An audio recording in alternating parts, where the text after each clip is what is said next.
Good morning, good afternoon, good evening, whatever time of day it is that you are joining me. I am so excited that you are here, and we are going to continue reading Bridge to Terabithia.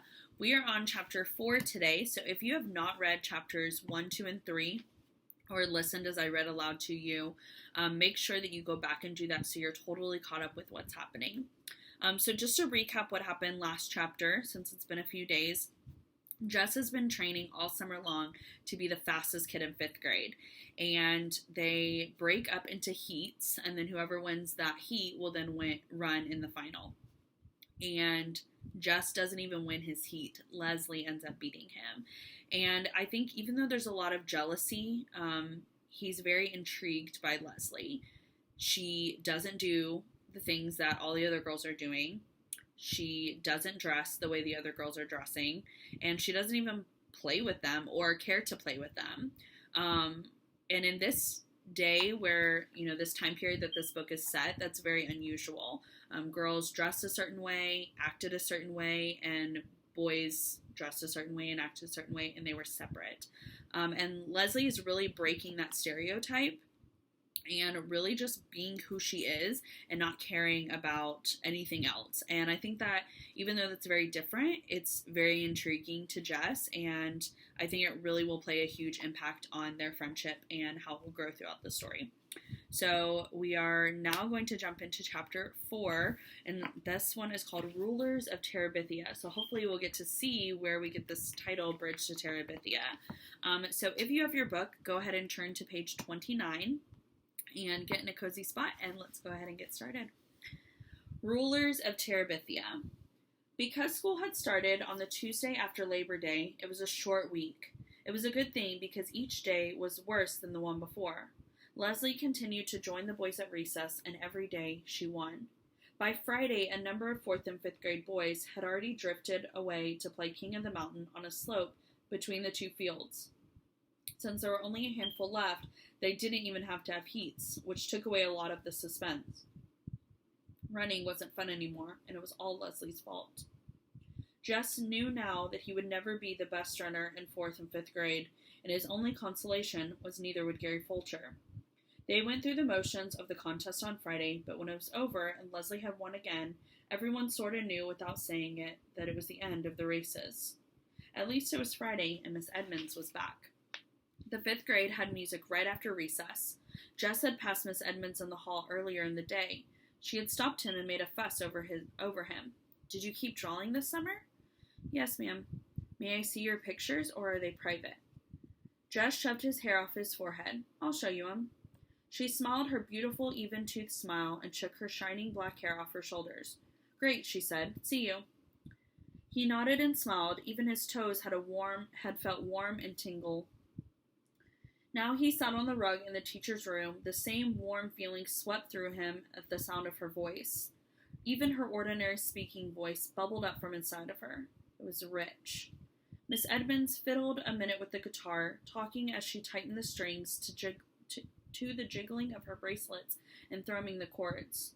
She was in jeans as usual and sat there cross-legged in front of them as though it was the only way teachers did it. She asked a few of the kids how they were and how their summers had been. They kind of mumbled back. She didn't speak directly to Jess, but she gave him a look with those blue eyes of hers that made him zing like one of the strings she was strumming. She took note of Leslie and asked for an introduction, which one of the girls priskly gave. Then she smiled at Leslie, and Leslie smiled back. And at the first time, Jess could remember seeing Leslie smile since she had won the race on Tuesday. "What do you like to sing, Leslie?" "Oh, anything." Miss Edmonds picked a few chords and then began to sing more quietly than usual for a particular song. "I see a land bright and clear, and the time's coming near, when we live in this land, you and me, hand in hand." People began to join in, quietly at first to match her mood, but as the song built up to the end, their voices did as well. So by the time they got to the final, "Free to be you and me," the whole school could hear them. Caught in the pure delight, Jess turned and his eyes met Leslie's. He smiled at her. What the heck? There wasn't any reason he couldn't. What was he scared of anyhow? Lord. Sometimes he had acted like a yellow-bellied sapsucker. He nodded and smiled again, and she smiled back. He felt there in the teacher's room that it was the beginning of a new season in his life, and he chose deliberately to make it so. He did not make any announcement to Leslie that he had changed his mind about her. She already knew. She plucked herself down beside him on the bus and squeezed over to him closer to make room for Maybelle on the same seat. She talked about Arlington and about the huge suburb school she used to go to and the gorgeous music room, but not a single teacher in it was as beautiful or as nice as Miss Edmonds. You had a gym? Yeah, I think all schools did. Most of them, anyhow. She sighed. I really miss it. I was pretty good at gymnastics. I guess you hate it here. Yeah. She was quiet for a moment, thinking, and Jess decided about her former school, which he saw as a bright and new with a gleaming gymnasium larger than the one at the Consolidated High School. I guess you had a lot of friends there, too. Yeah. Why'd you come here? My parents are reassuring their value structure. Huh? They decided they were too hooked on money and success, so they bought an old farm and they're going to farm it and think about what's important. Jess was staring at her with his mouth open. He knew it. He couldn't help himself. It was the most ridiculous thing he had ever heard. But you're the one that's got to pay. Yeah. Why don't they think about you? We talked it over, she explained patiently. I wanted to come too. She looked past him out the window. You never know ahead of time what something's really going to be like. The bus stopped. Leslie took Maybelle's hand and led her off. Jess followed, still trying to find out why two grown people and a smart girl like Leslie wanted to leave their comfortable lives in the suburbs for a place like this. They watched the bus roar off. You can't make a go of a farm nowadays, you know, he finally said. My dad has to go to Washington to work, and we wouldn't have enough money. Money isn't the problem. Sure, it's the problem. I mean, she said stiffly, not for us. It took a moment for him to catch on. He didn't know people whom money was not a problem. Oh. He tried to remember not to talk about money with her after that. But Leslie had other problems at Lark Creek that caused a rumpus than lack of money. There was a matter of a television. It started when Mrs. Myers reading out loud of a composition that Leslie had written about her hobby. Everyone had to write a paper about his or her favorite hobby. Jess had written about football, which he really hated, but he had enough brains to know that if he said drawing, everyone would laugh at him. Most boys swore that watching the Washington Redskins on TV was their favorite hobby. The girls were divided. Those who didn't care much about Mrs. Myers thought that choosing to watch game shows on TV, and those more like Wanda K. Moore, who were still aiming at A's, chose that reading good books, but Mrs. Myers didn't read anyone's paper aloud except Leslie's. I want to read a composition out loud for two reasons. One, it was beautifully written, and two, it tells about an unusual hobby for a girl. Miss Myers beamed her first day smile at Leslie. Leslie stared at her desk. Being Mrs. Myers' pet was pure poison at Lark Creek. Scuba Diving by Leslie Burke. Miss Myers' sharp voice cut Leslie's sentences into funny little phrases. But even so, the power of Leslie's words drew Jess with her under the dark water. Suddenly, he could hardly breathe. Suppose you went under and your mask filled all the way up with water and you couldn't get to the top in time? He was choking and sweating. He tried to push down his panic. This was Leslie Burke's favorite hobby. Nobody would make up scuba diving to be their favorite if it wasn't so. That meant Leslie did it a lot, that she wasn't scared of going deep down into a world with no air and little light. Lord, he was such a coward. How could he be all in a tremble just listening to Miss Myers read about it? He was worse than a baby, than Joyce Ann. His dad expected him to be a man, and here he was letting some girl who wasn't even 10 yet scare the liver out of him just by telling him what it was like to sightsee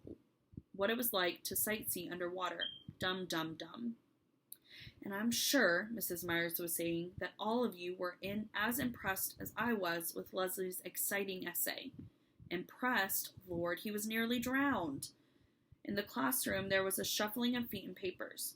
Now, I want to give you a homework assignment, muffled groans, that I'm sure you will enjoy, mumblings of unbelief. Tonight on Channel 7 at 8 p.m., there's going to be a special of a famous underwater explorer, Jacques Couture. I want everyone to watch. Then write 1 page telling what you learned. A whole page? Yes. Does spelling count? Doesn't spelling always count, Gary? Both sides of the paper?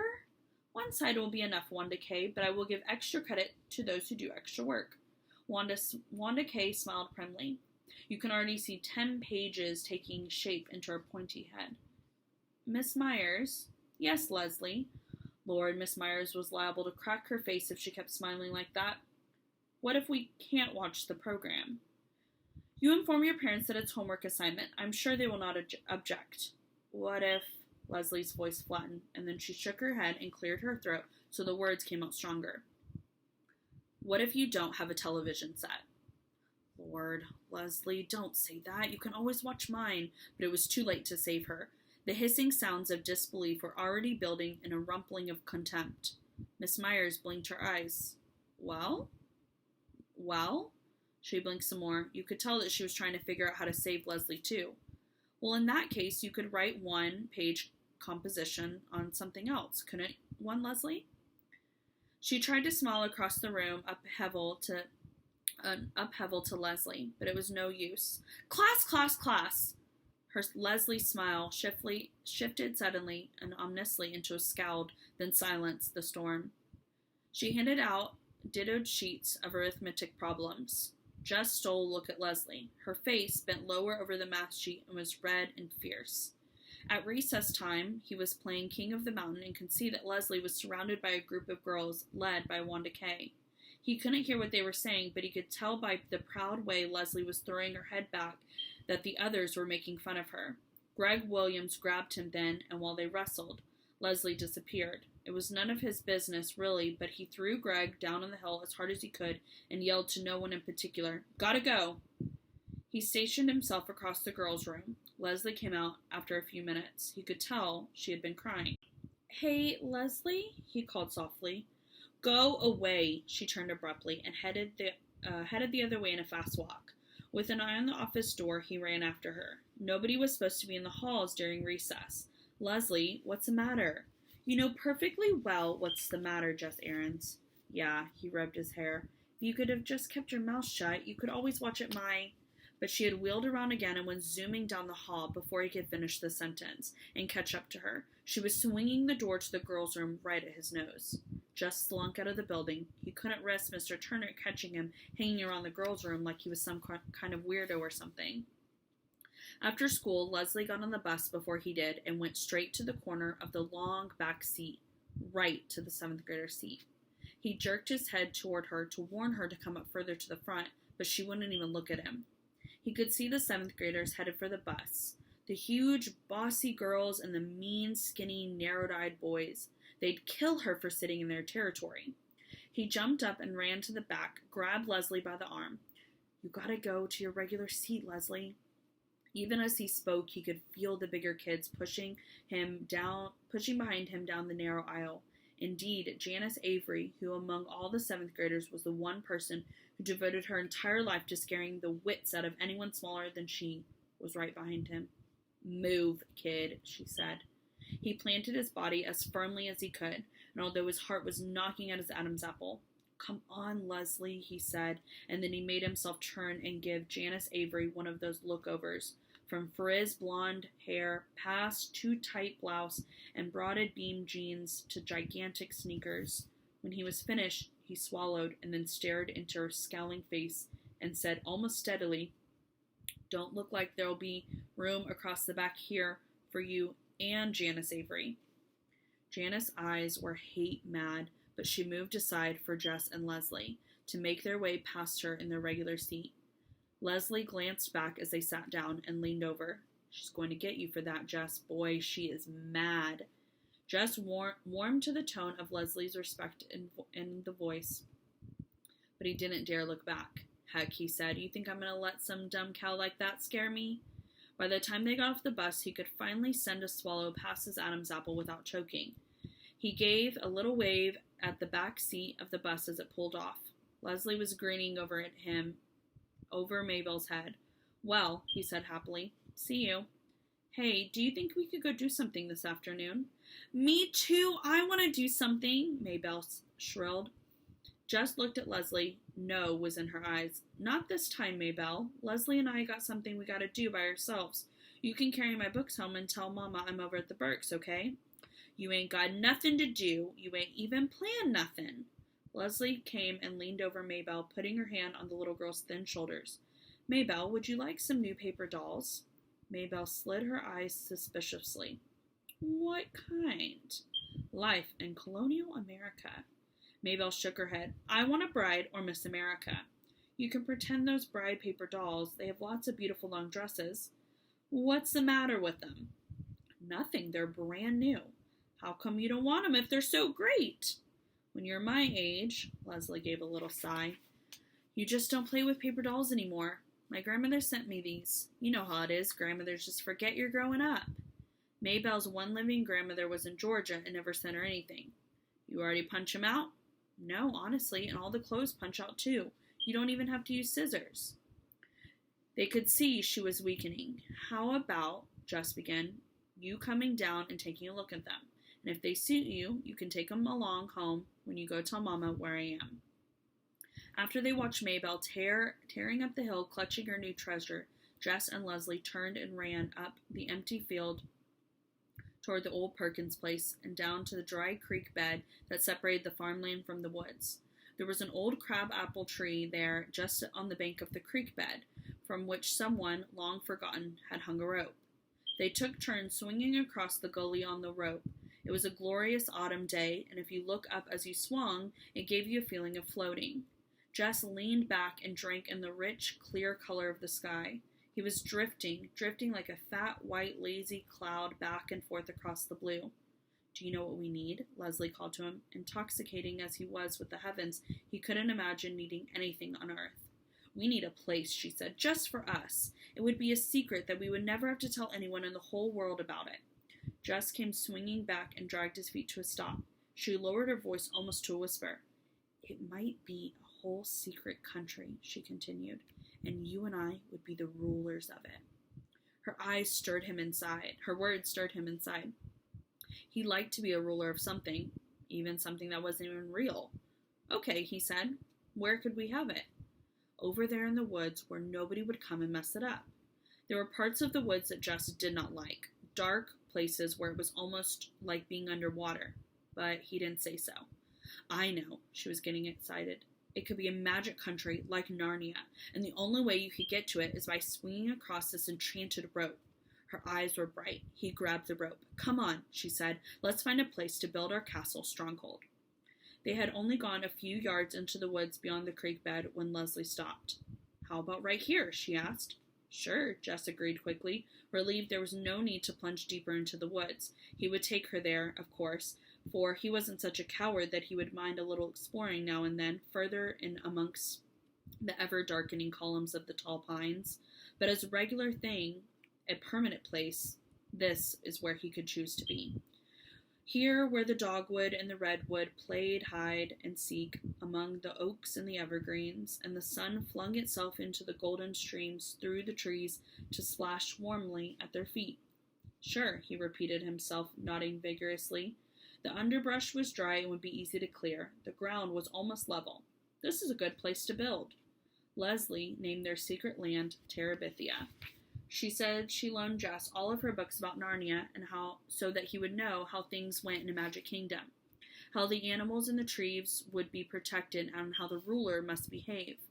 This was the hard part. When Leslie spoke, the words rolling out so regularly, you knew she was a proper queen. He could hardly manage English, much less a poetic language of a king. But he could make stuff up.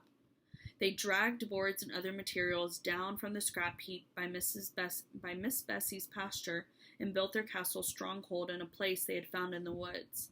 Leslie filled a 3-pound coffee can with crackers and dried fruit, and 1-pound can with string and nails. And they found 5 old Pepsi bottles, which they washed and filled with water in case, as Leslie says, of a seize. Like God in the Bible, they looked at what they had made and found it very good. You should draw a picture of Terabithia for us to hang in the castle, Leslie said. I can't. How could he explain it in a way that Leslie would understand? how he yearned to reach out and capture the quivering life about him, and how, when he tried, it slipped past his fingertips, leaving a dry fossil upon the page. I just can't get the poetry of the trees, he said. She nodded. Don't worry, she said. You will someday. He believed her because in their shadowy light of a stronghold, everything seemed possible. Between the two of them, they owned the world and no enemy, Gary Fulcher, Wanda K. Moore, Janice Avery, just his own fears and insignificancies, nor the foes whom Leslie imagined attacking Terabithia could ever really defeat them. A few days after they finished the castle, Janice Avery fell down in the school bus and yelled that Jess had tripped her as she went past. She made such a fuss that Mrs. Prentice, the driver, ordered Jess off the bus, and he had to walk 3 miles home. When Jess finally got to Terabithia, Leslie was huddled next to the cracks below the roof, trying to get enough light to read. There was a picture that covered, which showed a killer whale attacking a dolphin. What you doing? He came in and sat next to her on the ground. Reading. I had to do something. That girl! Her anger came rocketing to the surface. It doesn't matter. I don't mind walking all that much. What was a little hike compared to what Janice Avery might have chosen to do? It's the principle of the thing, Jess. That's what you gotta understand. You have to stop people like that. Otherwise, they turn into tyrants and dictators. He reached over and took the whale book from her hands, pretending to study the bloody picture on the jacket. Getting any good ideas? What? I thought you were getting some ideas on how to stop Janice Avery. No, stupid. We're trying to save the whales. They might have become extinct. He gave her back her book. You save the whales and shoot the people, huh? She grinned finally. Something like that, I guess. Say, did you ever hear the story about Moby Dick? Who's that? Well, there was once a huge white whale named Moby Dick. Leslie began to spin out a wonderful story about a whale and a crazy sea captain who was bent on killing it. His fingers itched to try and draw it on a page. Maybe if he had some proper paints, he could do it. There ought to be some way of making the whale shimmering white against the dark water. At first, they avoided each other during the school hours, but by October, they grew careless about their friendship. Gary Fulcher, like Brenda, took great pleasure in teasing Jess about his new girlfriend. It hardly bothered Jess. He knew that a girlfriend was somebody who would chase you around the playground and try to grab you and kiss you. He could no more imagine Leslie chasing a boy than he could imagine Mrs. Double-Chin Myers shimmying up a flagpole. Gary Fulcher could go to you-know-where and warm his toes. There was really no free time at school except recess, and now there was no races. Jess and Leslie usually looked for a quiet place on the field and sat and talked. Except for the magic half hour on Fridays, recess was all Jess looked forward to at school. Leslie could always come up with something funny that made the long days bearable. Often the joke was on Mrs. Myers. Leslie was one of those people who sat quietly at her desk, never whispering or daydreaming or chewing gum or beautiful schoolwork. And yet her brain was so full of mischief that if a teacher could have once seen through the mask of perfection, she would have thrown her out in horror. Jess could hardly keep a straight face in class, just trying to imagine what was going on behind the angelic look of Leslie's. One whole morning, as Leslie related it to recess, she spent imagining Mrs. Myers in one of those fat farms down in Arizona. In her fantasy, Mrs. Myers was one of the foodaholics and would hide bits of candy bars in odd places. Up in the hot water faucet, only once to be found and publicly humiliated before all the other fat ladies. That afternoon, Jess kept having visions of Mrs. Myers dressed in only a pink corset being weighed down. You've been cheating again, Gussie, the tall, skinny directors were saying. Mrs. Myers was on the verge of tears.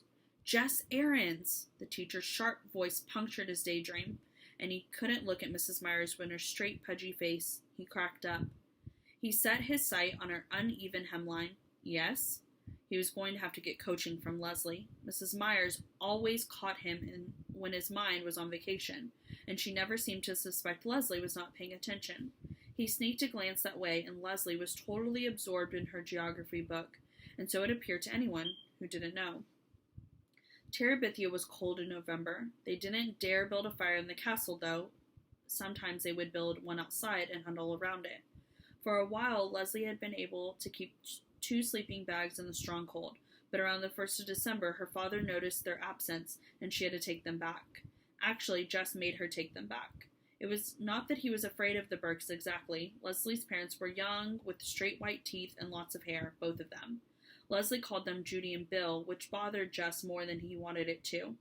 It was none of his business what Leslie called her parents, but he just couldn't get used to it. Both of the Burkes were writers. Mrs. Burke wrote novels and, according to Leslie, were more famous than Mr. Burke, who wrote about politics. It was really something to see the shelf that had their books on it. Mrs. Burke was Judith Hancock on the cover, which threw you at first, but then, if you looked on the back, it was a picture of her looking very young and serious. Mr. Burke was going back and forth to Washington to finish a book he had been working on with someone else. He had promised Leslie that after Christmas he would stay home and fix up the house and plant a garden and listen to music and read books out loud and write only in his spare time. They didn't look like Jess's ideas of rich, but even he could tell that their jeans they had worn had not come off the counter at Newberry's.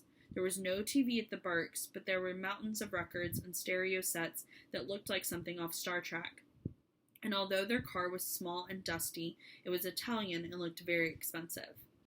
They were always nice to Jess when he went over, but then they would suddenly start talking about French politics or string quartets, which at first he thought was a square box made of string, or how to save the Timberwolves or the Redwoods or singing whales, and he was scared to open his mouth and show once and for all how dumb he was. He wasn't comfortable having Leslie at his house either. Joyce Ann would stare, and her index finger pulling down on her mouth and making her drool. Brenda and Ellie always managed some remark about girlfriend, and his mother acted stiff and funny just the way she did when she had to go up to school about something. Later she would refer to Leslie's tacky clothes. Leslie always wore pants, even to school. Her hair is shorter than a boy's. Her parents were hardly more than hippies. Maybelle either tried to push in with him and Leslie or sulk about being left out. And his father had seen Leslie only a few times and nodded to show that he had noticed her. But his mother said that she was sure that he was fretting that his only son did nothing but play with girls, and they were both worried that it would become something. Just didn't concern himself with what it would become of. For the first time in his life, he had gotten up every morning with something to look forward to. Leslie was more than his friend. She was his other, more exciting self, his way to Terabithia and beyond the world. Terabithia was their secret, which was a good thing, for how could Jess have ever explained it to an outsider? Just walking down the hill towards the woods made something warm and liquid steal through their body. The closer he came to the dry creek bed, the crabapple tree rope, and the more he could feel the beating in his heart. He grabbed the end of the rope and swung toward the other bank with a kind of wild exhilaration and landed gently on his feet, taller and stronger and wiser in the mysterious land. Leslie's favorite place besides the castle stronghold was the pine forest. The trees grew so thick at the top that the sunshine was wild. No low bush or grass could grow in the dim light, so the ground was carpeted with golden needles. I used to think this place was haunted, Jess confessed to Leslie the first afternoon he revved up his courage to bring her there. Oh, but it is, she said. But you don't have to be scared. It's not haunted with evil things. How do you know? You can just feel, listen. At first he only heard stillness. It was a stillness that had always frightened him before. But this time it was like a moment after Miss Edmonds finished a song, just after the chords hummed down their silence. Leslie was right. They stood there, not moving, not wanting to swish the dry needles beneath their feet to break the spell. Far away from their former world came the cry of geese heading southward. Leslie took a deep breath. This is not an ordinary place, she whispered. Even the rulers of Terabithia come into it only at the times of great sorrow or the greatest joy. We must strive to keep it sacred. It would not do to disturb the spirits. He nodded, and without speaking, they went back to the creek bank where they shared together a solemn meal of crackers and dried fruit. So that is the end of chapter 4. So I love how Jess and Leslie are getting to really just dream up this magical place of Terabithia. And I really hope during this time of quarantine that you are able to find some adventure and maybe some magic in some ways that you haven't before, and be creative. And in today's society with technology and just everything we have right at our fingertips, I think that it's hard to be creative sometimes. But I hope that this book inspires you to just get outside and play and be creative and make up games, and just let your imagination run. I will hopefully post chapter 5 tomorrow, and we will continue reading. But for now, I hope you have enjoyed, and I hope you have a wonderful rest of your day.